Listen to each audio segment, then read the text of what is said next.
Hello students, NS तथा GM classes में आपका स्वागत है। इससे पहले वाली क्लास के अंदर हमने 13वां चैप्टर कंप्लीट कर लिया है और वो था आपके पास में प्रकाश विद्युत प्रभाव व द्रव तरंगे। तो प्रकाश विद्युत प्रभाव व द्रव तरंगों के अंदर किसी भी भैया बहना को किसी भी टॉपिक में आपको प्रॉब्लम है तो आप कमेंट्स करके या व्हाट्सएप पे मैसेज करके बता सकते हैं। उस टॉपिक को दोबारा से अच्छे से समझा दिया जाएगा। तो अब इसी क्रम के अंदर आपके पास में अगला जो चैप्टर है वो आपके पास में 14वां चैप्टर और वो आपके पास में परमाणुीय भौतिकी। तो इस 14वें चैप्टर के अंदर परमाणुीय भौतिकी के अंदर हम परमाणु के बारे में पढ़ेंगे कि आपके पास में परमाणु के अंदर कौन कौन से गुण पाए जाते हैं, तो इनके बारे में क्या करेंगे, अध्ययन करेंगे।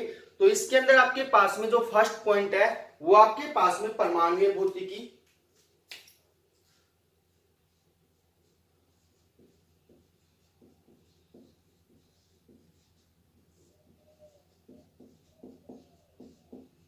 परमाणुीय भौतिकी, तो इसकी डेफिनेशन क्या होगी अच्छे से समझना कि भौतिक विज्ञान की वह शाखा जिसमें परमाणु के गुणों, परमाणु के आंतरिक गुणों, अब आंतरिक गुण कौन कौन से होंगे, जैसे उसकी संरचना हो गई, इलेक्ट्रॉन, प्रोटॉन, न्यूट्रॉन आदि का क्या किया जाता है, अध्ययन किया जाता है।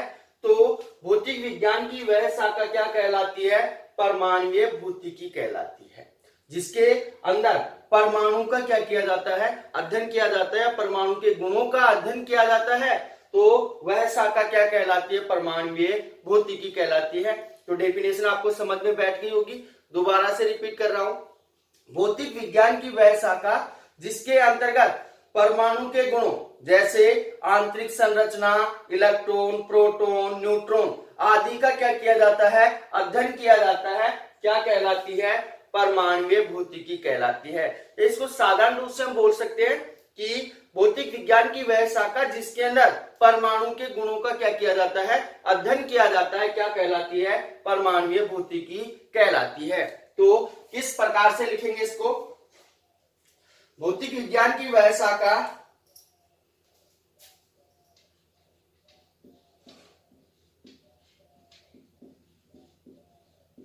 भौतिक विज्ञान की वह शाखा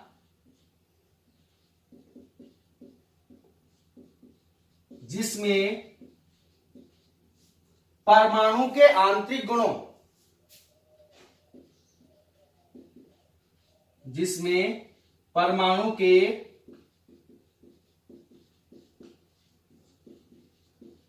आंतरिक गुणों या परमाणु की संरचना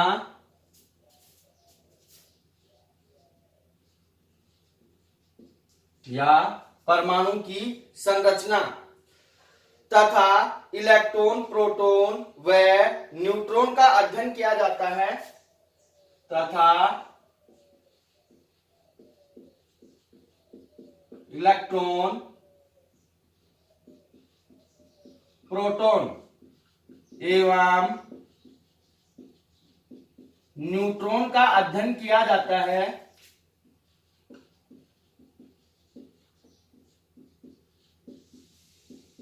अध्ययन किया जाता है, क्या कहलाती है, परमाणुीय भौतिकी कहलाती है,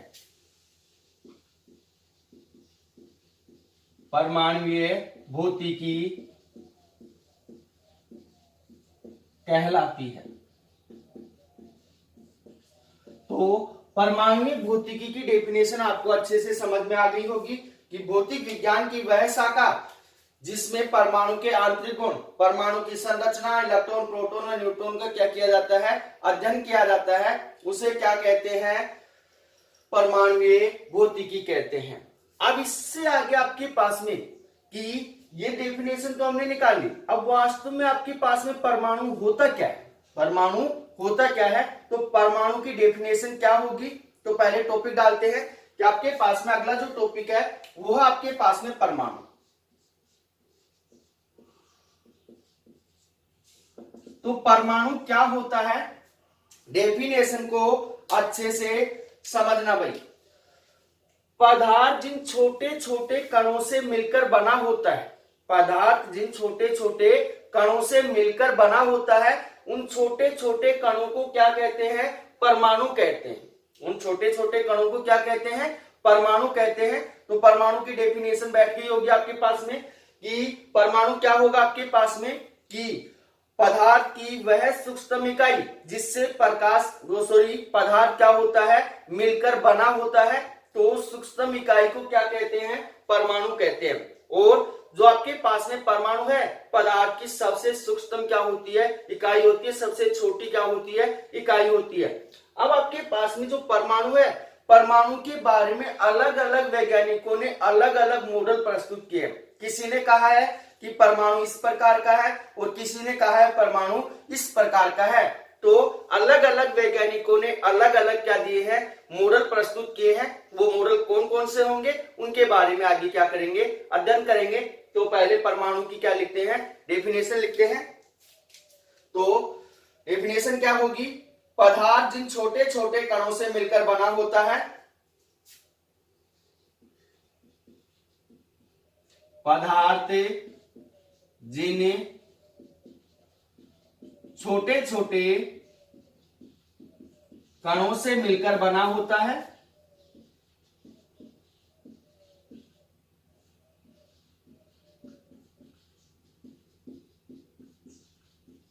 उन छोटे छोटे कणों को क्या कहते हैं? या उन कणों को परमाणु कहते हैं। सीधे लिख दो,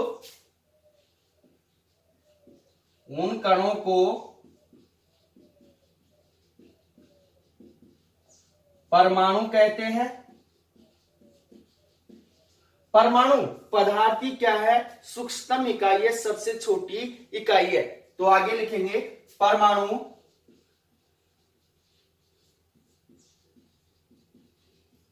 पदार्थ की सबसे छोटी इकाई होती है या मानी जाती है। पदार्थ की सबसे छोटी इकाई मानी जाती है।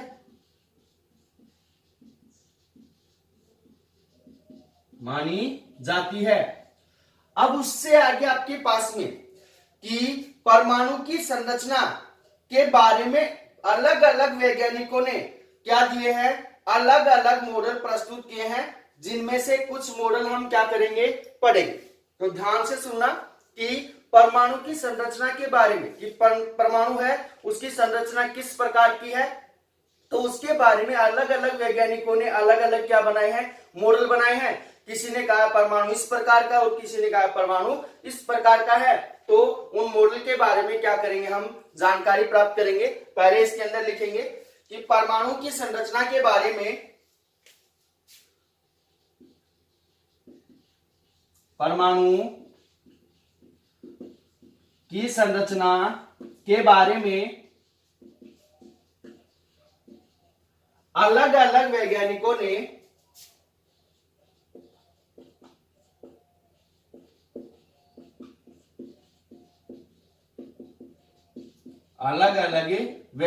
ने अलग अलग मॉडल प्रस्तुत किए हैं। अलग अलग मॉडल प्रस्तुत किए हैं, जिनमें कुछ निम्न प्रकार हैं। जिनमें कुछ निम्न प्रकार हैं। अब आगे हम क्या पढ़ेंगे? जो परमाणु की संरचना के बारे में अलग अलग मॉडल आए हैं, उन मॉडलों के बारे में क्या करेंगे? पढ़ेंगे। तो इसको मैं रब करूंगा, आप एक बार इसका स्क्रीनशॉट ले सकते हैं, क्योंकि जो मॉडल पढ़ेंगे एक एक करके अलग से पढ़ेंगे।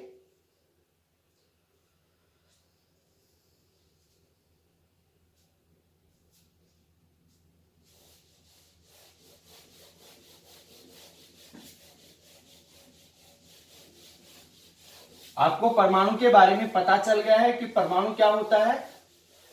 पदार्थ की वह सूक्ष्म इकाई जिससे पदार्थ मिलकर क्या होता है? बना होता है। क्या कहलाते हैं? परमाणु कहलाते हैं।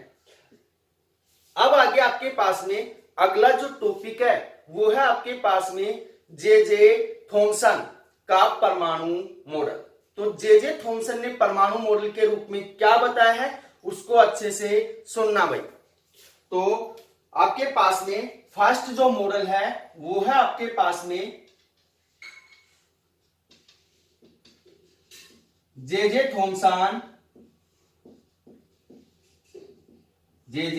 थॉमसन का परमाणु मॉडल।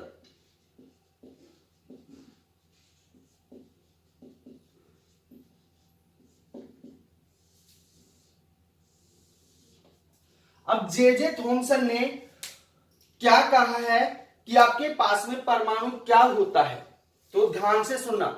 जे थॉमसन के अनुसार जो परमाणु होता है वो 10 की पावर -10 मीटर त्रिज्या का एक धनावेशित क्या होता है, ठोस गोला होता है।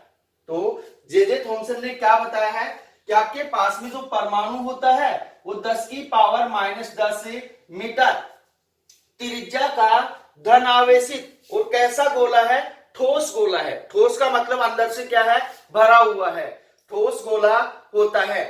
अब आपके पास में इसका जो उन्होंने आगे बताया है कि इसका जो संपूर्ण धन आवेश है और इसका जो द्रव्यमान है वो समान रूप से क्या होता है, वितरित होता है।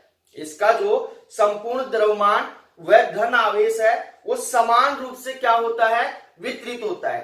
अब उन्होंने बता दी कि जो परमाणु है उसके ऊपर कौन सा आवेश पाया जाता है, धन आवेश पाया जाता है, और जो परमाणु है वो क्या है, एक ठोस गोला है।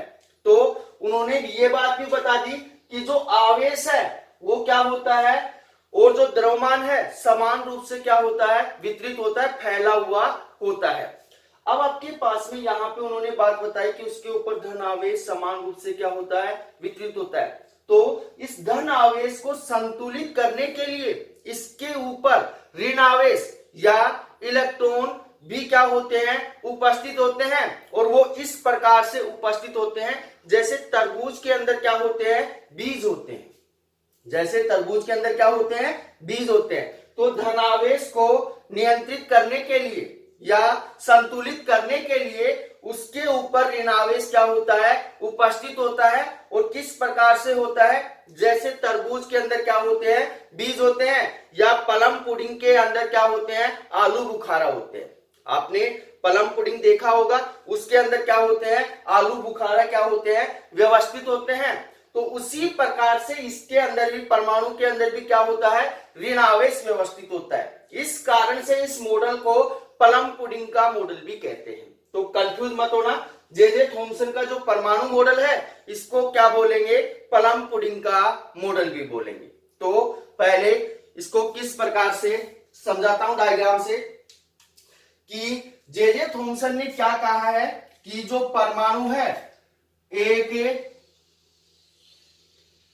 10 की पावर -10 मीटर त्रिज्या का धनावेशित क्या है, ठोस गोला है। धनावेशित क्या है, ठोस। ठोस का मतलब तो आप समझ गए होंगे, अंदर से क्या है, भरा हुआ है, ठोस गोला है। अब उससे आगे उन्होंने कहा है कि इसका जो संपूर्ण द्रव्यमान है और आवेश है वो समान रूप से क्या होता है, वितरित होता है, फैला हुआ होता है। उससे आगे उन्होंने कहा है कि धनावेश को संतुलित करने के लिए इस पर ऋण आवेश इस प्रकार से व्यवस्थित होता है कि जैसे तरबूज के अंदर क्या होते हैं, बीज होते हैं। तरबूज के अंदर क्या होते हैं, बीज होते हैं, या प्लम पुडिंग के अंदर क्या रखे हुए होते हैं, आलू बुखारा रखे होते हैं। यहाँ पे जो खाली स्पेस आपको दिखाई दे रहा है वो आपके पास में क्या है, धनावेश है, और यहाँ पे जो मैंने डैश से दर्शाया है वो आपके पास में कौन सा आवेश है, ऋण आवेश है।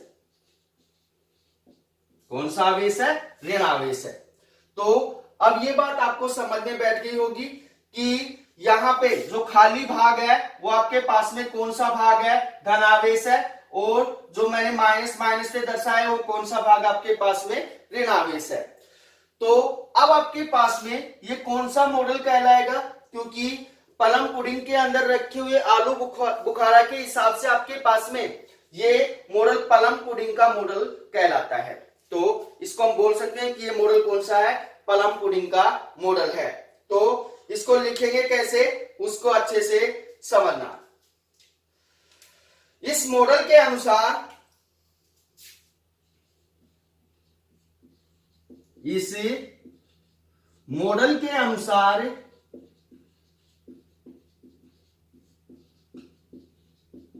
परमाणु एक 10 की पावर -10 मीटर त्रिज्या 10 की पावर -10 मीटर त्रिज्या का धनावेशित ठोस गोला होता है।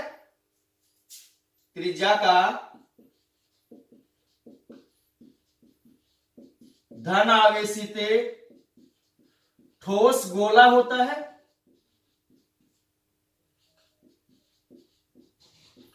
गोला होता है। उससे आगे उन्होंने क्या बताया है कि जिसमें समस्त द्रव्यमान तथा धनावेश समान रूप से क्या होता है, वितरित होता है। जिस पारे या जिसमें लिख सकते हो आप, जिसमें संपूर्ण द्रव्यमान व संपूर्ण आवेश व संपूर्ण आवेश समान रूप से क्या होता है, वितरित होता है, फैला हुआ होता है। समान रूप से वितरित या फैला हुआ होता है।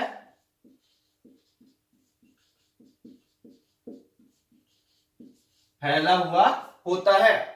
अब उससे आगे उन्होंने क्या बताया है कि इस धनावेश को संतुलित करने के लिए परमाणु में ऋण आवेश इस प्रकार से वितरित होता है। तो आगे लिखेंगे, इस धनावेश को संतुलित करने के लिए या नियंत्रित करने के लिए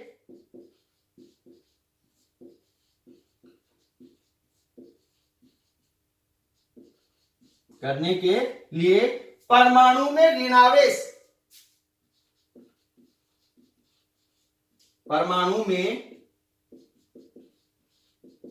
आवेश इस प्रकार से वितरित होता है या फैला हुआ होता है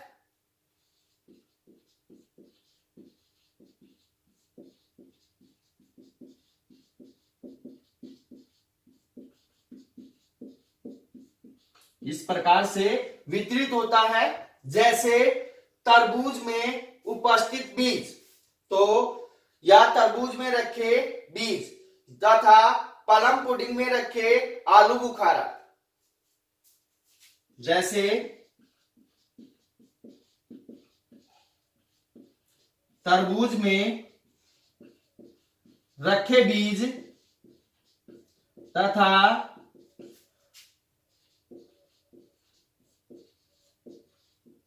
पलम पुडिंग में रखे आलू बुखारा।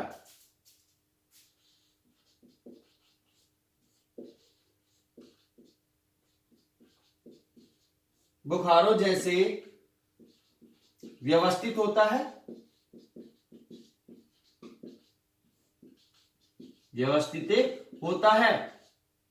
या आपने अंडे की ट्रे देखी होगी कि अंडे की ट्रे के अंदर अंडे क्या होते हैं, व्यवस्थित होते हैं। तो वो आपके पास में सेम ही है।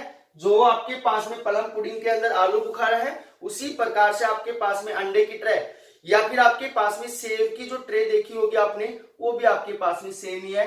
तो इस प्रकार से ऋणावेश क्या होता है, वितरित होता है, ये व्यवस्थित होता है। तो इससे आगे क्या लिखेंगे, इसलिए इसे पलम पुडिंग का मॉडल भी कहते हैं। इसलिए इसे पलम पुडिंग का मॉडल भी कहते हैं।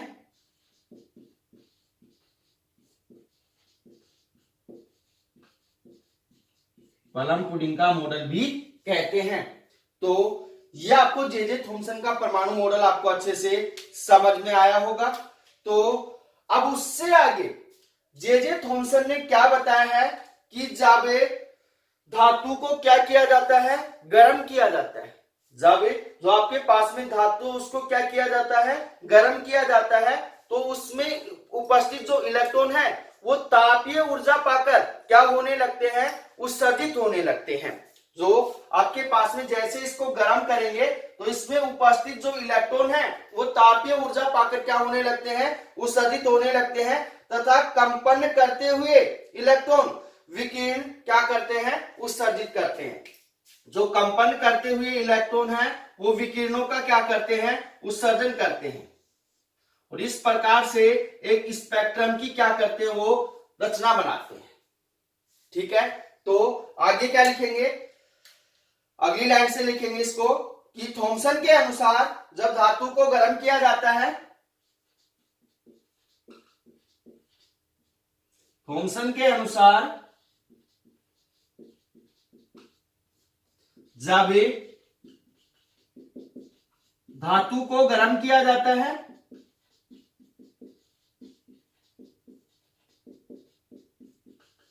गर्म किया जाता है तो उसमें उपस्थित इलेक्ट्रॉन ऊर्जा पाकर उत्सर्जित होते हैं। तो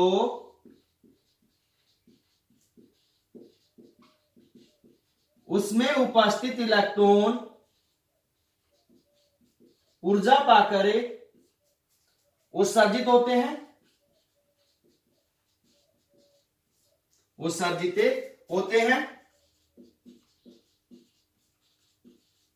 और कंपन करते हुए इलेक्ट्रॉन विकिरण क्या करते हैं, उत्सर्जित करते हैं। और कंपन करते हुए इलेक्ट्रॉन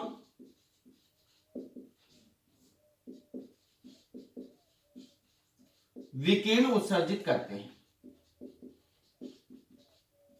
विकिरण उत्सर्जित करते हैं।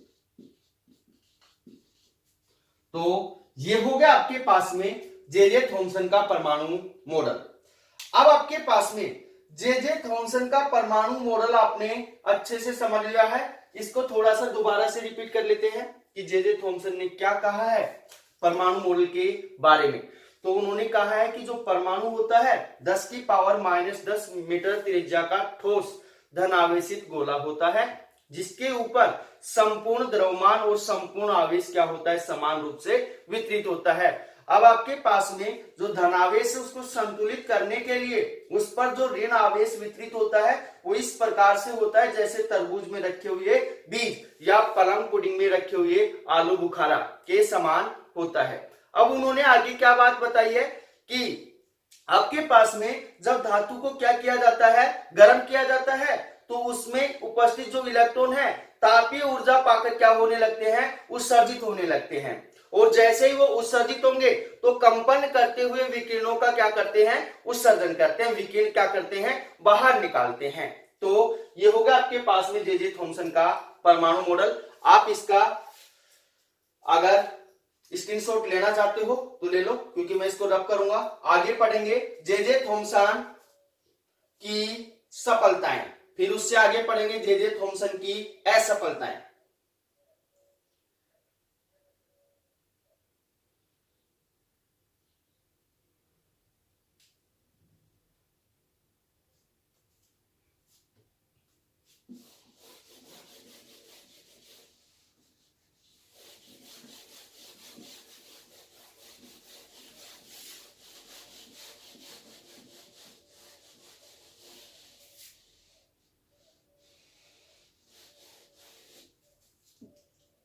तो अब इसके अंदर आपके पास में अगला पॉइंट है, इसी के अंदर है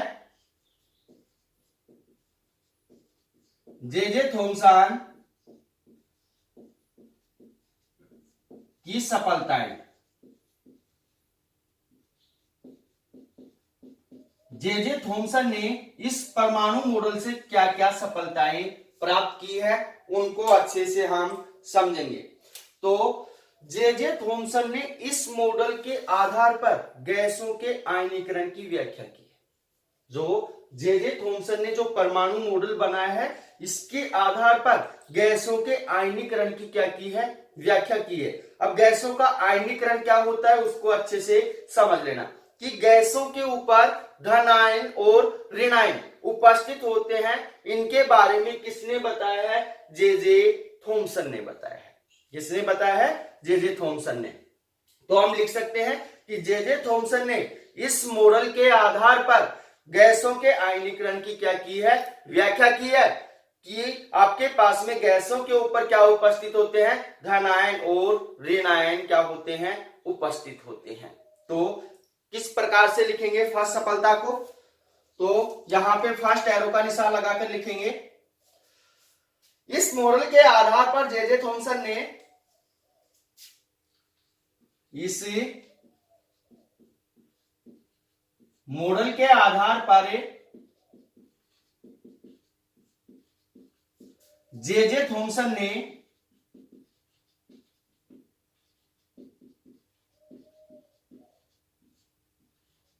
गैसों के आयनीकरण की व्याख्या की। गैसों के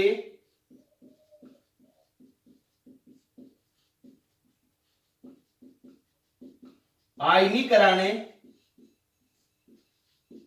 की व्याख्या की।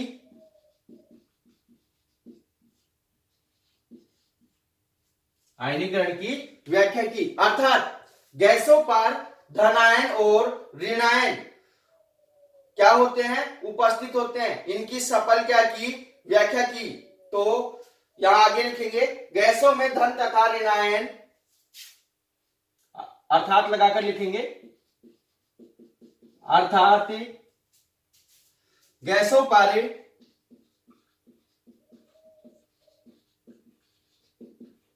धन तथा ऋण आयनों की उपस्थिति की सफल व्याख्या की। आयनों की उपस्थिति की सफल व्याख्या की।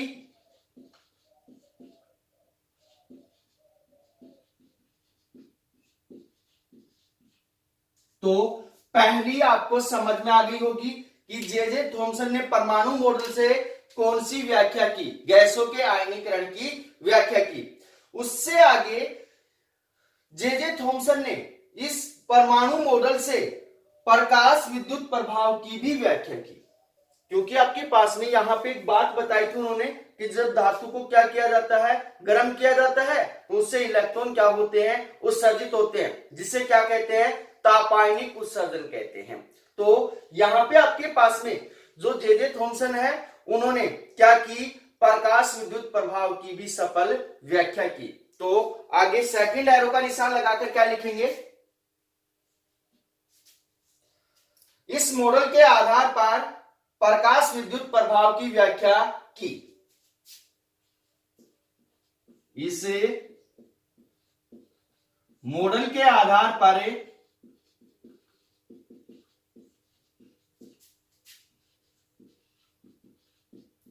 प्रकाश विद्युत प्रभाव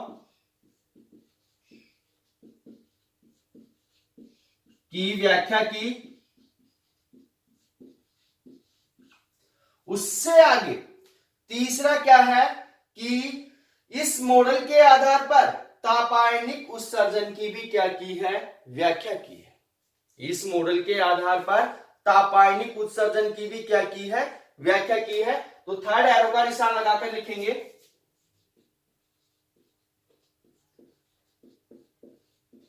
इस मॉडल के आधार पर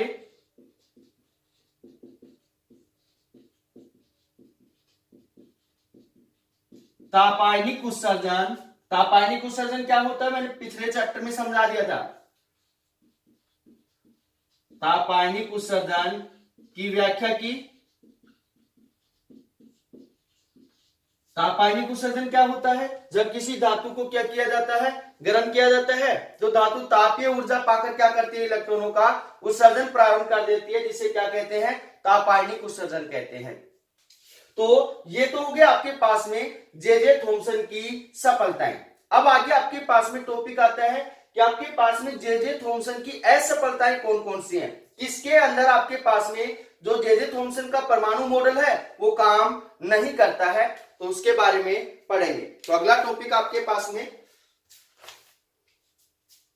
जे थॉमसन की असफलताएं।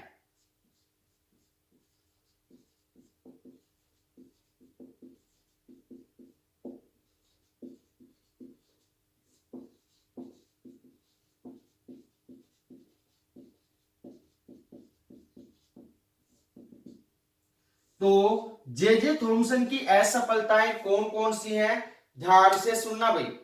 जे थॉमसन का जो परमाणु मॉडल है वो हाइड्रोजन के स्पेक्ट्रम की व्याख्या नहीं कर पाया। अब आपके पास में जे थॉमसन का जो परमाणु मॉडल है वो हाइड्रोजन के स्पेक्ट्रम की व्याख्या नहीं कर पाया, क्योंकि आपके पास में हाइड्रोजन के अंदर एक ही परमाणु क्या होता है, उपस्थित होता है। तो आपके पास में वो इसके स्पेक्ट्रम की व्याख्या नहीं कर पाया कि इसका स्पेक्ट्रम कैसा होगा, रेखीय होगा या सतत होगा, कैसा होगा, तो इसकी व्याख्या नहीं कर पाया। आगे पढ़ेंगे हाइड्रोजन स्पेक्ट्रम, तो हाइड्रोजन स्पेक्ट्रम के बारे में सारी चीजें वहां पे सीख लेंगे। तो फर्स्ट जो इसकी असफलता है वो क्या है, इस मॉडल के आधार पर हाइड्रोजन के स्पेक्ट्रम की व्याख्या नहीं कर सका।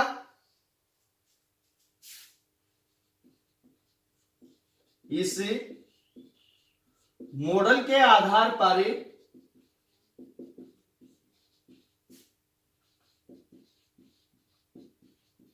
हाइड्रोजन के स्पेक्ट्रम की व्याख्या नहीं कर सका।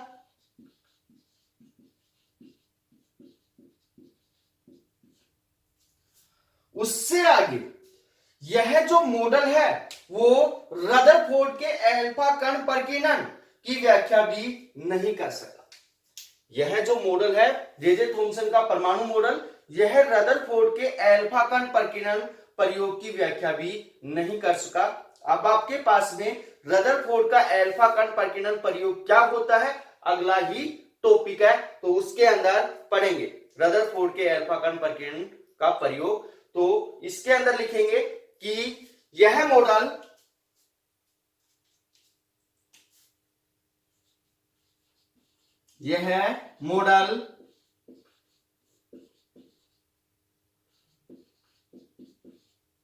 रदरफोर्ड के अल्फा कण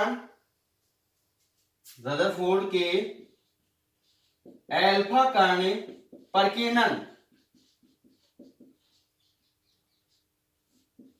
की व्याख्या नहीं कर सका। अब आपके पास में रदरफोर्ड का अल्फा कण प्रकीर्णन प्रयोग है भैया, आपके यहां पे प्रयोग और लिखना, प्रयोग की व्याख्या नहीं कर सका। तो अब आपके पास में रदरफोर्ड का अल्फा कण प्रकीर्णन प्रयोग क्या है उसको हम पढ़ेंगे। तो इसको अच्छे से समझना भाई कि आपके पास में जे थॉमसन का परमाणु मॉडल समझ में आ गया। अब रदरफोर्ड के अल्फा कण प्रकीर्णन प्रयोग पढ़ेंगे, फिर उससे आगे पढ़ेंगे रदरफोर्ड का परमाणु मॉडल पढ़ेंगे, नील बोर का परमाणु मॉडल पढ़ेंगे। अब इसके अंदर मॉडल ही मॉडल चलेंगे, तो इसको अच्छे से समझना। आप इसका स्क्रीनशॉट ले सकते हो क्योंकि मैं इसको रब करूंगा।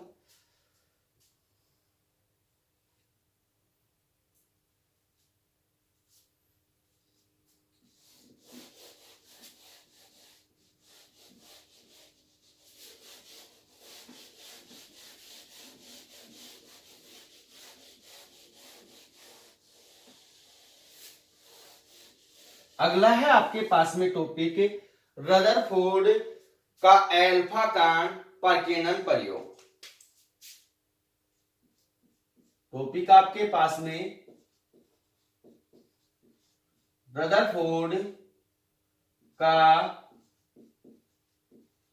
अल्फा कण प्रकीर्णन प्रयोग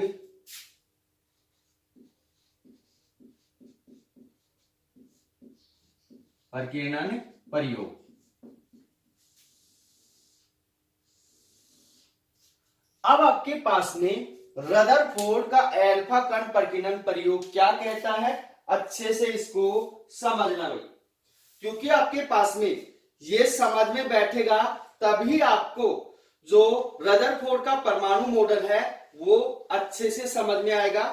तो रदरफोर्ड का जो अल्फा कण प्रकीर्णन प्रयोग है उसके अंदर रदरफोर्ड ने क्या क्या किया है। पहले उन्होंने एक व्यवस्थित तरीके से उपकरण व्यवस्थित किए हैं, फिर उन्होंने प्रेक्षण और निष्कर्ष निकाले हैं। तो सबसे पहले रदरफोर्ड ने एक लेड बॉक्स लिया है। एक क्या लिया है? लेड बॉक्स लिया है।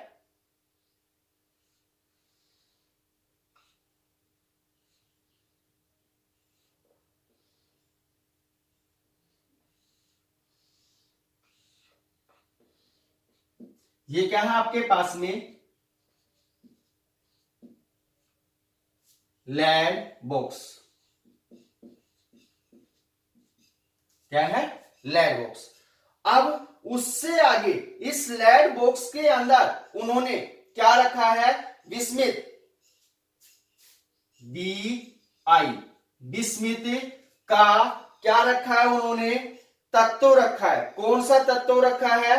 82 और आपके पास में 83 214 रखा है भाई। कौन सा रखा है? 83 214।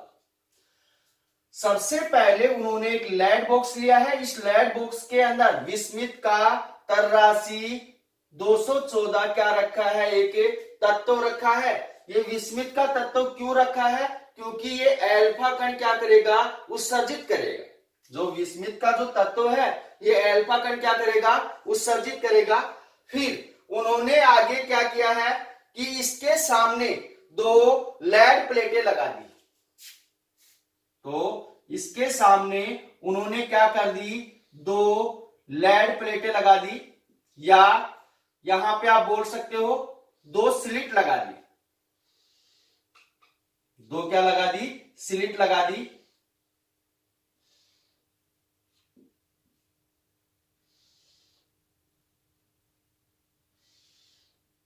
ये हो गई भी। इस लेड बॉक्स के सामने उन्होंने क्या लगा दी? 2 लेड प्लेटें लगा दी।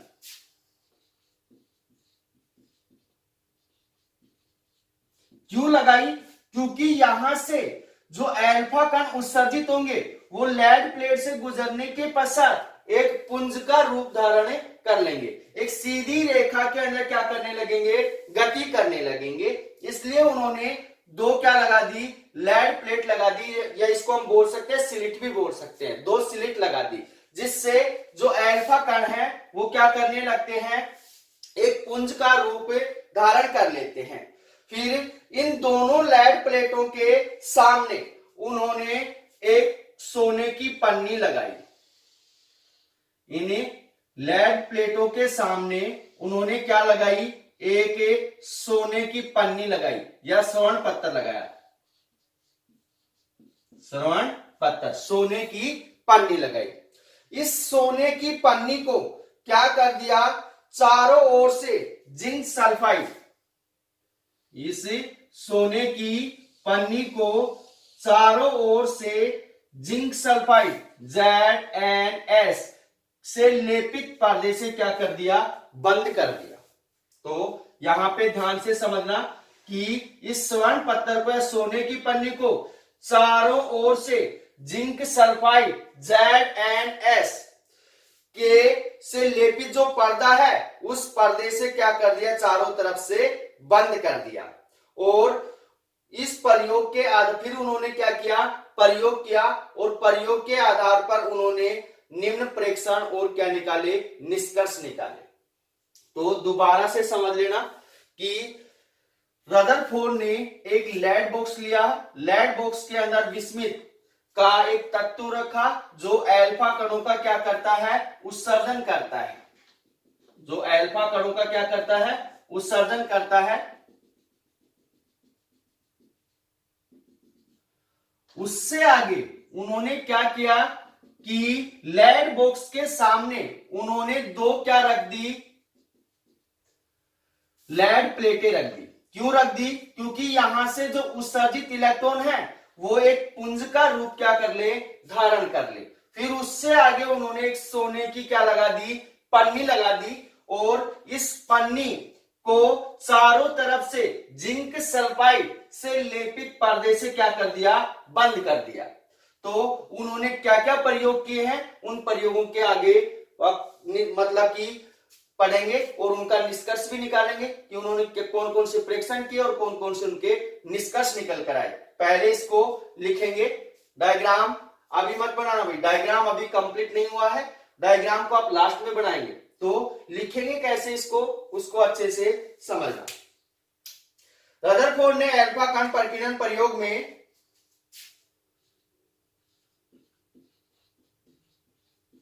रदरफोर्ड ने अल्फा कण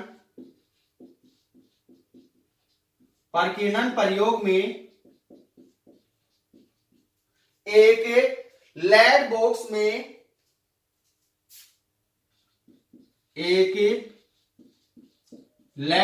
में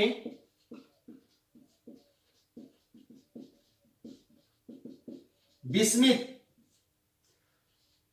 तरासी BI 214 तत्व लिया। लेड बॉक्स के अंदर विस्मित तरासी BI 214 तत्व लिया तथा इसके सामने 2 लेड की प्लेटें रखी तथा इसके सामने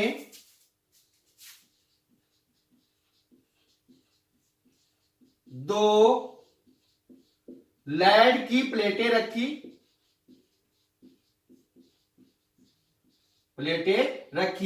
ताकि, क्यों रखी हुई लेड की प्लेटें, कि अल्फा कण किसका रूप धारण कर ले, पुंज का रूप धारण कर ले, ताकि अल्फा कण पुंज का रूप धारण कर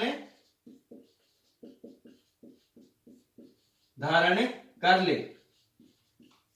अब उससे आगे आपके पास में उन्होंने क्या किया है कि लेड प्लेटों के साथ में क्या रखा है, उन्होंने इन प्लेटों के सामने आगे सोने की पतली पन्नी लगाई गई। तो आगे लिखेंगे, इन प्लेटों के सामने आगे की ओर पतली सोने की पन्नी लगाई गई।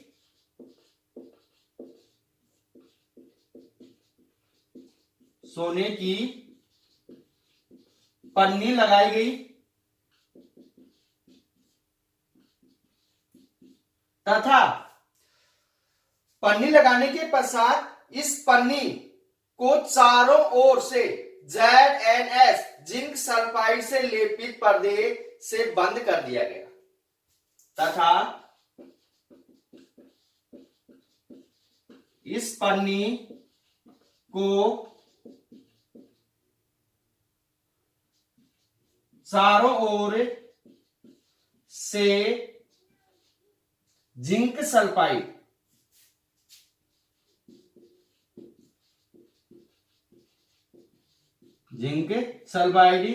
ZnS से लेपित जिंक सल्फाइड ZnS से लेपित पर्दे से बंद कर दिया गया। उसके पश्चात बंद करने पर इस प्रयोग के आधार पर उन्होंने निम्न प्रेक्षण तथा निष्कर्ष निकाले। आगे लिखेंगे, तथा इस प्रयोग के आधार पर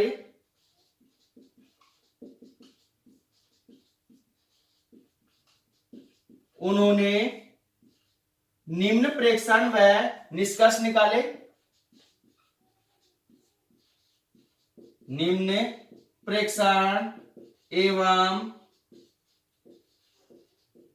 निष्कर्ष निकाले। अब आगे प्रेक्षण और क्या पढ़ेंगे, निष्कर्ष पढ़ेंगे। तो ये था आपके पास में रदरफोर्ड का अल्फा कांड प्रकीर्णन प्रयोग। एक व्यवस्था ही अभी आपके पास में आई है, डायग्राम अभी आपके पास में कंप्लीट नहीं हुआ है। डायग्राम को हम लास्ट में बनाएंगे, प्रेक्षण और निष्कर्ष निकालने के बाद बनाएंगे। तो यहाँ पे आपको सिर्फ लिखना ही है, तो डायग्राम की जगह छोड़नी है, फिर उसके नीचे हम क्या करेंगे, प्रेक्षण और निष्कर्ष लिखेंगे, तो फिर डायग्राम बनाएंगे। क्योंकि अभी डायग्राम कंप्लीट नहीं हुआ है, तो क्योंकि काफी जो क्लास है काफी लंबी हो जाएगी, इसलिए इसके जो प्रेक्षण और निष्कर्ष हैं वो अगली क्लास में क्या करेंगे, डिस्कस करेंगे। तो अगर वीडियो आपको पसंद आया है तो वीडियो को लाइक कीजिए, शेयर कीजिए तथा हमारे YouTube चैनल को सब्सक्राइब कीजिए। तो मिलते हैं एक छोटे से ब्रेक के बाद। धन्यवाद।